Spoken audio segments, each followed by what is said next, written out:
मागील 5 वर्षांपूर्वी जवळपास 80% पाणी हे नीरा देवगरचं बारामती आणि इंदापूरला गेलं होतं.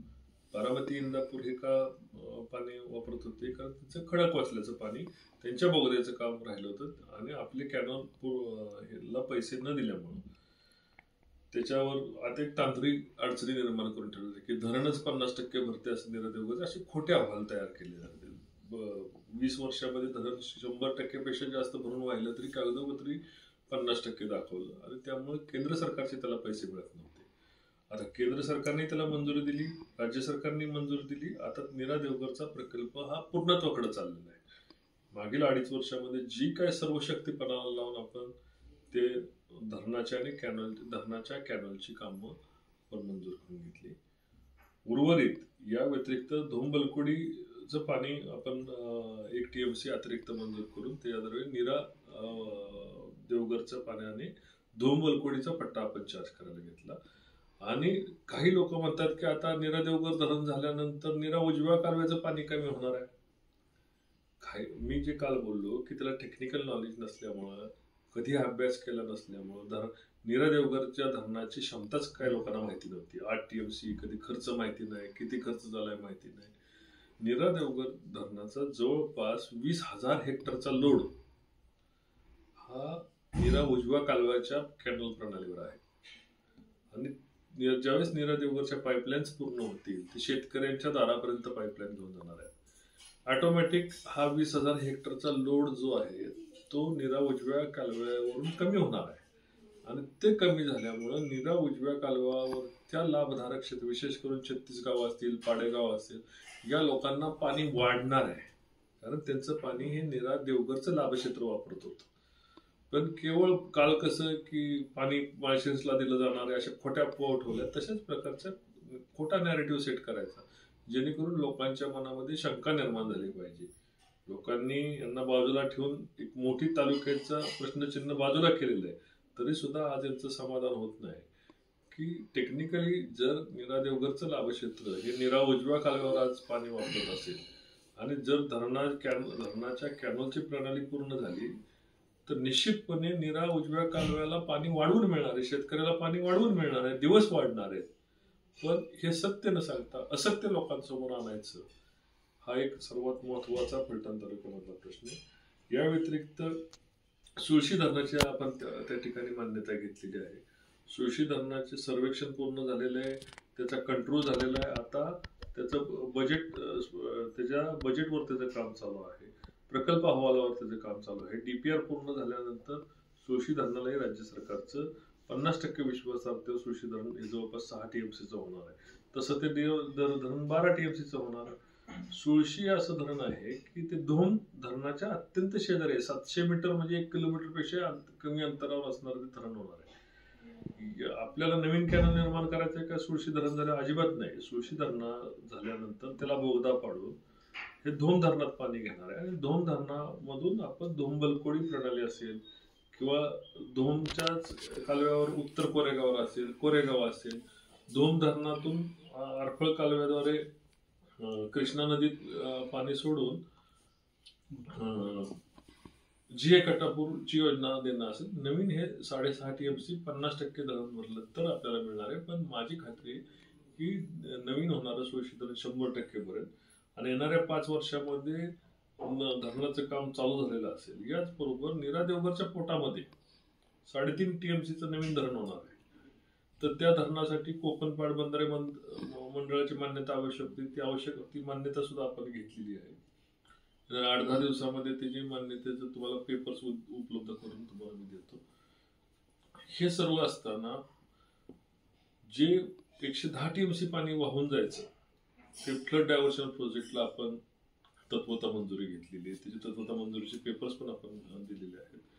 आणि भविष्यात पैसे उपलब्ध झाल्यानंतर ते सोमनथळीला पाणी बोगद्याद्वारे येणार आहे. जमिनीच्या पोटामधून सोमनथळीला पाणी येणार आहे आणि सोमनथळीमधून लिफ्ट इरिगेशननी पाणी उचलून आपण नीरा देवगर असेल, उजवा कालवा असेल, धोमबलकोडी असेल, या तिन्ही कॅनलला चार्ज करणार आहे. तिन्ही कॅनलला ही पाईप जोडणार आहे.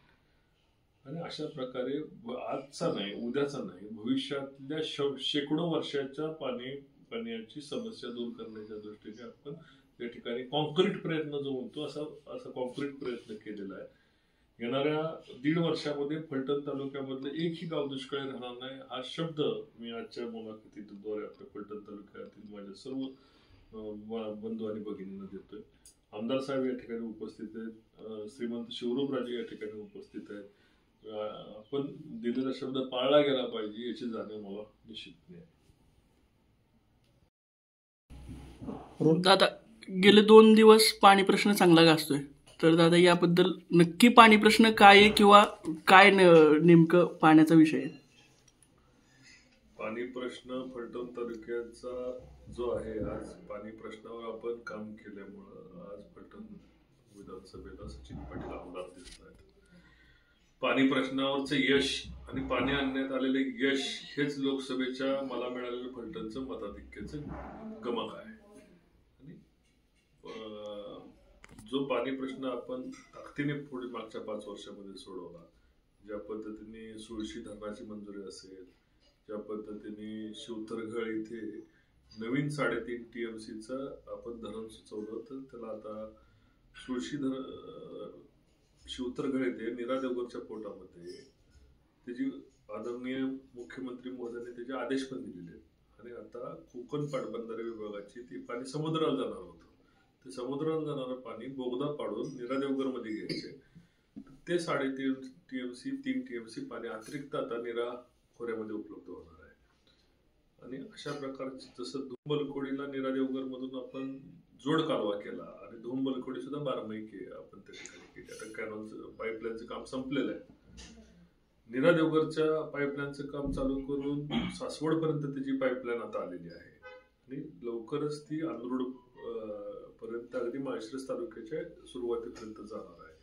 हेच पाणी प्रश्नाचं मूळ यश आहे आणि तेच त्यांच्या दुःखाचं, रामराजे साहेबांच्या दुःखाचं कारण आहे की ते मंत्री असून सुद्धा ते जे काही करू शकले नाहीत ते आम्ही गेल्या 5 वर्षात, विशेष करून मागच्या 2.5 वर्षामध्ये ताकद लावून सर्व प्रश्न मार्गीला लावले.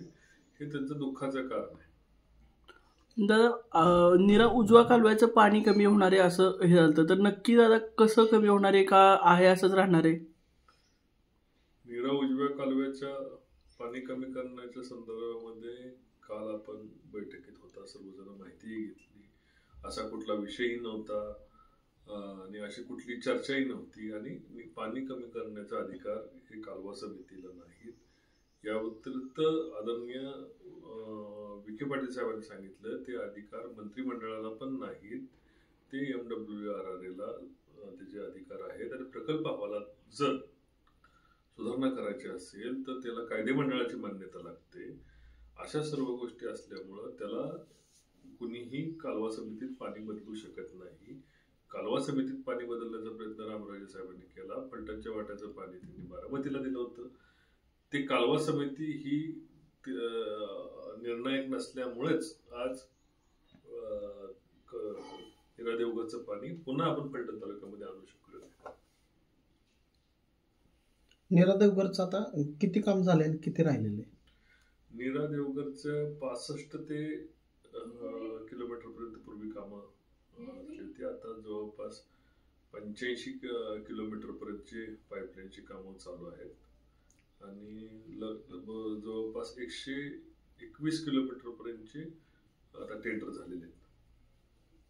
तर नीरा देवगरच्या पाणी जे आता पाईपलाईनद्वारे येते आणि त्याचे शिल्लक पाणी आहे ते तुम्ही सांगोलीला देताय असं वारंवार तुमच्यावर आरोप होतोय. नीरा देवगरच्या याच्यामध्ये 4 TMC पाणी हे बाष्पीभवनावर वेळ वाचणार आहे. आणि मुळात काय की आपण कोणाला देतोय पेक्षा ज्यांना गरज आहे त्यांना पाणी देणं फार गरजेचं आहे. सांगोला असेल, माळशिरस असेल, यांना अतिरिक्त पाणी जे पाईपलाईनमुळे वाचणार आहे ते पाणी प्रत्येकाला फलटण तालुक्याला आपल्याला 1 TMC घेऊन माळशिरस लाभ क्षेत्रामध्ये आहे, सांगोला पण नीरा देवगरच्या लाभ क्षेत्रामध्ये आहे आणि खंडाळा पण आहे आणि मोहर पण आहे. तर त्यांना समान वाटणी पद्धतीने गेलं पाहिजे ही माझी भूमिका आहे. फलटणला वगळावं किंवा फलटणचं पाणी द्यावं ही अशी कुठलीही भूमिका नाही. आपल्या परिसरातील ताज्या आणि महत्त्वाच्या बातम्या पाहण्यासाठी स्थैर्य न्यूज चॅनलला YouTubeवर सबस्क्राईब करा आणि बेल आयकॉन प्रेस करा.